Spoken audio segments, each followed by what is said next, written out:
Welcome back. This coming Monday, America celebrates Memorial Day. But how many of us even really understand what this holiday is truly about? Memorial Day is the nation's foremost day to mourn and honor its deceased servicemen and women. Originally called Decoration Day, it was formalized by a Memorial Day order in 1868. The modern proclamation calls on Americans to observe Memorial Day by praying, according to their individual religious faith, for permanent peace. As Lieutenant Colonel Whitman said in 1868, that nation which respects and honors its dead shall ever be respected and honored itself. How is our Commander-in-Chief respecting and honoring these heroes? By banning a memorial service at National Cemetery. Since the 1960s, the Knights of Columbus have held a Memorial Day event at the popular Grove National Cemetery in Petersburg, Virginia. For the last 2 years, however, the National Park Service has refused permission for the event due to a new policy prohibiting religious services and calling the ceremony to honor this nation's fallen heroes a demonstration. The Park Service has instead said the event must take place in a nearby free speech zone. The Knights and their attorneys say the decision by park officials, violates the First Amendment and the Religious Freedom Restoration Act. Not to mention violating the proclamation that the day is to be observed through prayer. Joining us now, Pennsylvania State Senator and veteran of Operation Desert Storm, Doug Mastriano. Thank you so much for being back with us. It's great to see you, and thank you so much for your service. I truly can't think of anything braver than volunteering to serve the U.S. military, so thank you so much for that. Thank you, Allison. Dad was a Navy man, too. My brothers were Marines, and I was obviously dropped on my head as a baby and joined the Army. But I love the Army. My Uncle Joe was in Patton's Third Army, and growing up at his feet, hearing war stories just convinced me I needed to be a soldier. Oh, that is truly incredible. I love that when it's passed down in the family, and I just thank you so much to you and your family as well. It's so wonderful to hear that. I think it's insane that our federal government is banning prayer services at national cemeteries on Memorial Day, now calling them demonstrations. They are demonstrations of faith, which is one of the freedoms that our heroes died to protect, right? I mean, what are your thoughts on this? Yeah, I'm just disgusted by this. Our nation was founded in prayer. George Washington designed our first flag. Our national flag was an appeal to heaven, flown on several naval ships by the United States. And, throughout our nation, we had George Washington's calling us to prayer. We had Abraham Lincoln calling us to prayer, Ronald Reagan. Even Obama and other recent presidents have called us to prayer. Memorial Day is a somber occasion where we remember and honor those men and women who gave the last full measure of devotion, such as Abraham Lincoln said in his speech at Gettysburg, to remind us of the cost. Every day, Allison, I post between 5 and 8 pictures on my social media of Pennsylvanians who lost their lives on that day from Vietnam to today. And what's really striking is how young most of these people are. They shall not grow old. Their lives were snatched away at 18, 19, 20 years old, and they gave their lives so that you and I could be free. And so why not celebrate that with Thanksgiving and with prayer and with honoring and commemorating the memory? That the Biden administration would do this shows you that they have no regard for this nation, this nation's heroes, and all those that gave their lives. Biden the other day said, he left no man behind. What a bunch of baloney. What about the 13 in Afghanistan recently? Yeah, exactly. I mean, it's just so abundantly clear that the Biden regime could not care less about those who have served our country, really any Americans for that matter. But, it's just disgraceful what they're doing. This is just one of the many ways that Biden has disrespected and betrayed our military. He's taken heat for the posting on X that we leave no veteran behind. I mean, vets came out in droves over that lie. What do you have to say to him here? Disconnected from reality, or maybe just deliberately deceiving the people here. I think the left lives in self-delusion, and I honestly believe that he thinks that's true. But you look at the work of his hands. The words of our mouths mean nothing, Alice, and what we do is what counts before God and before our other citizens here. And Joe Biden left 13 behind. He ran out of Afghanistan like the Keystone Cops and stumbled back in.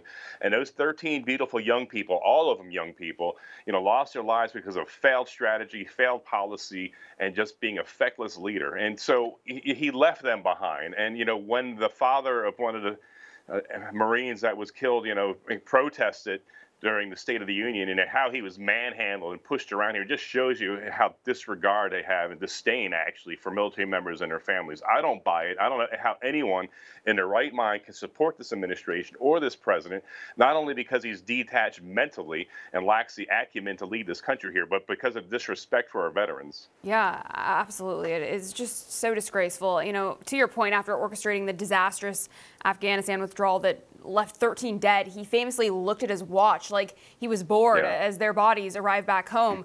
How hard is it for military families to have this callous, just disingenuous garbage of a human as commander-in-chief? It's really difficult. You know, I served beginning with Ronald Reagan and ending with actually with Trump in my last year in the Army. And so, I had various administrations I served. Many I didn't agree with their policies, but I was a soldier and I served this country.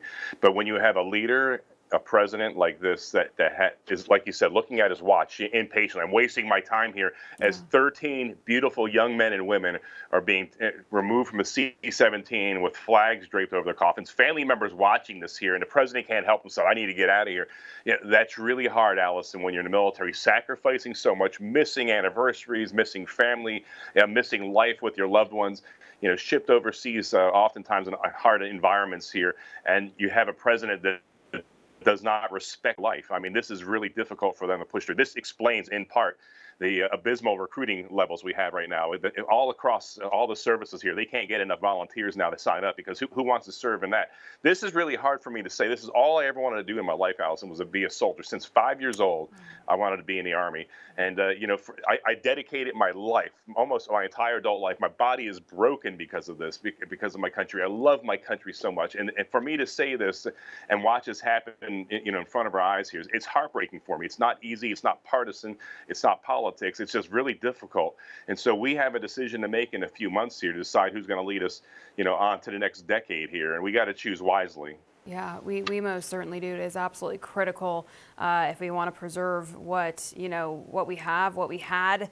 It's just devastating to watch it all slip away like this. But it must be just awful to lose a loved one during military service. But how much harder is it too when you have a situation like Biden, in which he left behind $80 billion in military assets to the enemy we went there to defeat, right? Yeah, exactly. And could you imagine, let's say, because I hear from military leadership, oh, it's easier to leave stuff behind anyway. What a bunch of nonsense. So I know for a fact, I spent a lot of time in the Baltic nations, that they need modernized equipment. They're on the front end of NATO there, all of them border Russia, Estonia, Latvia, Lithuania. Imagine saying, hey, you can have all this stuff here, but come and pick it up yourself out of Afghanistan. They would have come and got it here. But instead, they're left with, secondhand equipment here, potentially facing a Russian threat. And Biden would rather have our enemies armed with $80 billion of modern equipment, better than many of our units have across the state, better than what our National Guard has in Pennsylvania. We have one of the best National Guards in the nation. But he'd rather hand it over to an enemy and then say and brag he left none of our veterans behind. Well, what about all the Afghans, for instance, that volunteered at risk of their lives and their families' lives here to be translators and support our operations in Afghanistan for 20 years? He left so many people behind. My head is just spinning. Yeah, I know. It is hard to comprehend, truly. I think it's rather obvious the Biden regime, and our government for that matter, doesn't really resemble what our founders envisioned and what our military truly fought for. How would our founders react, do you think, to the Gold Star dad whose son was killed during the Afghanistan exit being arrested at the State of the Union address? I mean, all he wanted was the names of the 13 to be recognized in the address. But what are your thoughts on this? I know their hearts would have been broken. I mean, to sent off to a difficult war that, because of failed strategy, the nation collapses, falls back into the hands of the same enemy we vanquished over 20 years ago.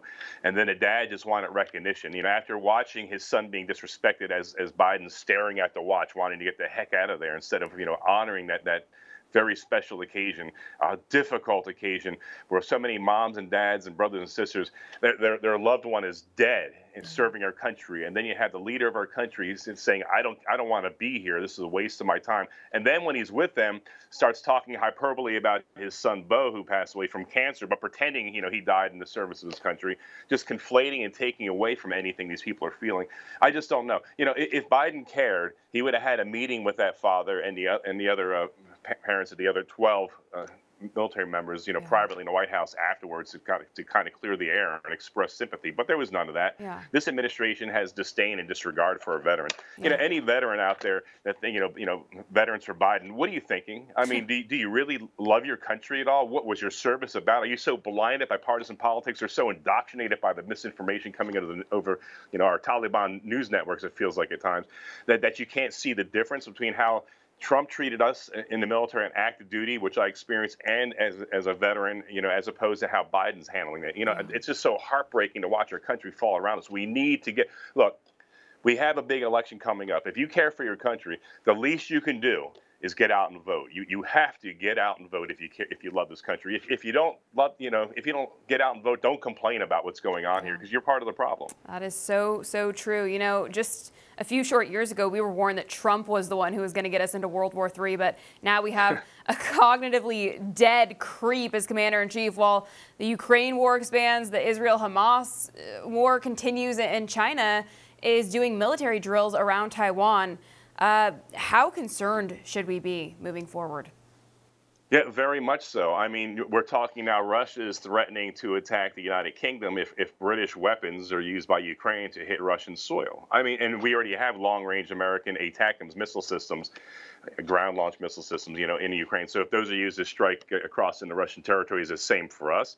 And let's say they want to mess with the United States. Let's say they hit one of our NATO allies. We're bound by the Atlantic Charter, Article 5, which is an attack upon one member of NATO is equal to an attack upon all members of NATO. So we can be dragged into a third world war. Meanwhile, on the other side of the world, President Xi in China is watching the collapse of our economy, the collapse of our political clout, the fecklessness in the White House personally, the weakness being transmitted, and the contradictory statements coming out policy-wise. And maybe he's going to make a move on Taiwan. If that happens, we're in World War III. The United States, it does have a security commitment with Taiwan, and we are bound to that. And it's going to be a nasty thing. Yeah. There'll be tens of thousands of people dead. So, all the propaganda they put out in 2016 that Trump was, going to drag us into war. They said the same thing about Reagan in 1980. He's a cowboy, he's reckless and all that. But that kind of flamboyance puts out a message, don't mess with us, North Korea. Yeah. And notice that even North Korea behaved when Trump was in office. But once Trump left office here, the world is on fire. Yep, that is such a great point. It was indeed. And gosh, it's just so heartbreaking to watch this all collapse. Hopefully we can make some much needed changes here in November. In the meantime, Doug, thank you so much for joining us to shed light on all of this. Thank you so much for your service. Thank you to your family as well. And thank you for joining us today. Thank you, Allison. God bless you. God bless you. For all our viewers asking where One America News is heading in the future, we would like to introduce you to OAN Live. OAN Live is the best way to stay up to date on all of the hard-hitting, straight-shooting, national and international headlines. And the best part is, OAN Live is only $4.99 per month. All the credible, honest, unbiased reporting One America News offers at a fraction of the cost of cable. Just go to OANN.com to easily sign up for OAN Live and stay informed.